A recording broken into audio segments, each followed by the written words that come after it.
The way people find products online is changing, and it's happening pretty quietly. Instead of opening Google and typing something broad like budget planner, people can now open an AI assistant and say, "I'm terrible at budgeting. I need something simple I can print at home to track my income, bills, and spending. What should I use?" That's a completely different kind of search. And if you sell digital products, it raises a slightly uncomfortable question. When someone describes the exact problem your product solves, is there enough clear information online for a person or an AI to recognize that your product could help them? Because having a great product isn't always enough. People need to understand what it is, who it's for, and why they might need it. So in this video, I'm going to walk you through a simple 5-step AI readiness checklist. No complicated tech, no secret algorithm tricks, and no pretending there's a magic button that makes ChatGPT promote your products. These are practical things you can start doing today. And pay close attention to step 3, because you could have a great product and a clear description and still make it incredibly difficult to discover, all because of one mistake beginners make all the time. Hey, I'm Roll. In the last video, we talked about how AI is starting to sit between your product and your customer. If you haven't watched that one yet, check it out after this video. Today, we're getting practical. As in, okay, Roll. What do I actually do about this? When I first got into digital products, I thought creating the product would be the hardest part. I'd spend hours designing something, I'd finally finish it, feel proud of it, and then it would just sit there. Not necessarily because it was bad. It sat there because people couldn't immediately understand what it was, who it was for, or why they needed it. And honestly, I felt behind. It seemed like everyone else knew some secret I'd somehow missed. But there wasn't a secret. The products that were easier to find and easier to buy were usually just easier to understand. That's it. Now, before we go any further, I want to make one thing very clear. When I say AI recommendable, I'm not promising a trick that will make ChatGPT recommend your product. Nobody can guarantee that. What we can do is make your product easier for people and the systems helping those people to understand. And that's what these 5 steps are about. To keep things simple, we'll use the same example throughout the video. A printable budget planner for beginners. All right, let's make it AI ready. Step 1. Make the product name obvious. Let's say you've created a budget planner. It looks great, and you decide to call it the Money Freedom System. Sounds nice, but what is it? Is it a course, an ebook, a spreadsheet, a coaching program? You can't really tell. Now compare that with Simple Monthly Budget Planner for Beginners. Immediately, you know what you're looking at. Now don't get me wrong, you can still use a creative brand name. If you love the Money Freedom System, keep it. Just add a clear subtitle, The Money Freedom System, a simple monthly budget planner for beginners. Now you have the brand and the explanation. And this isn't only about AI, it's just good marketing. Your customer shouldn't have to solve a riddle to understand what you're selling.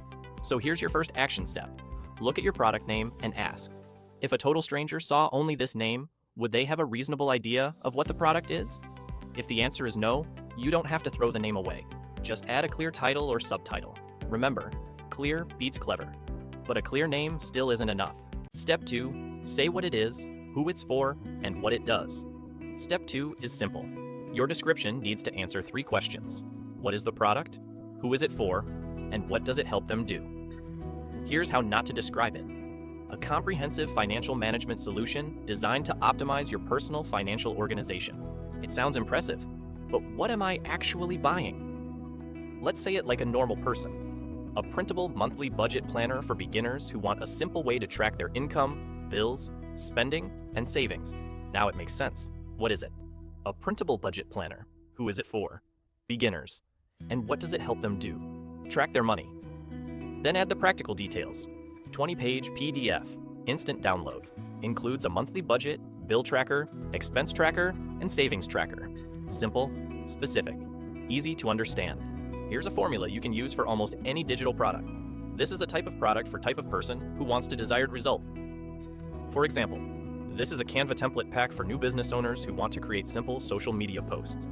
Or, this is a meal planning workbook for busy parents who want to plan a full week of meals before grocery shopping. You don't need fancy language. Don't try to sound smart. Try to be understood. Okay, so now your product has a clear name and description. But where does all that information live? This is the step you really don't want to skip. Step 3. Give your product one clear home online. Your product needs a home online. And no, that doesn't mean you need to build a huge website. You just need one public page where a complete stranger can understand what you're selling. That could be an Etsy listing, a Gumroad or PayHip product page, or a sales page on your own website. You don't need all of them. If you're a beginner, one good page is enough. But here's the mistake I promised you. A lot of beginners place their best product information inside images. They create a beautiful graphic that says 20 pages, bill tracker, savings tracker, instant download, and then the actual written description says almost nothing. That can make your product harder to understand and discover. Search engines and AI systems may not always interpret every word inside an image correctly, so your most important information should also appear as plain, readable text on the page. Not only inside a picture, not only inside the PDF people receive after buying, and not hidden behind a login. It's kind of like writing your shop's opening hours on a beautiful sign, and then locking that sign in a drawer. The information exists, but nobody can use it. On a good product page, a stranger should be able to read the clear product name, what it is, and who it's for, what problem it helps solve, exactly what they receive, the price and file format, how the product is delivered, and any important limitations. For example, this is a printable PDF, not an app. That small detail could prevent a lot of confusion. You should still use attractive preview images. Just make sure the important information also appears in the written description. And no, you don't need your own website to do this. Start with the platform you already use. For now, ask yourself, does my product have one clear, public page where a stranger can read exactly what I'm selling? If the answer is yes, you have your home base. But that doesn't mean every piece of content you create should point to that page and yell, "Buy this!" That brings us to step 4. Step 4, turn customer questions into content. Instead of constantly posting "Buy my budget planner," ask yourself, what is my customer struggling with before they ever need my planner? Maybe they're asking, how do I create my first monthly budget? Why do I keep running out of money before payday?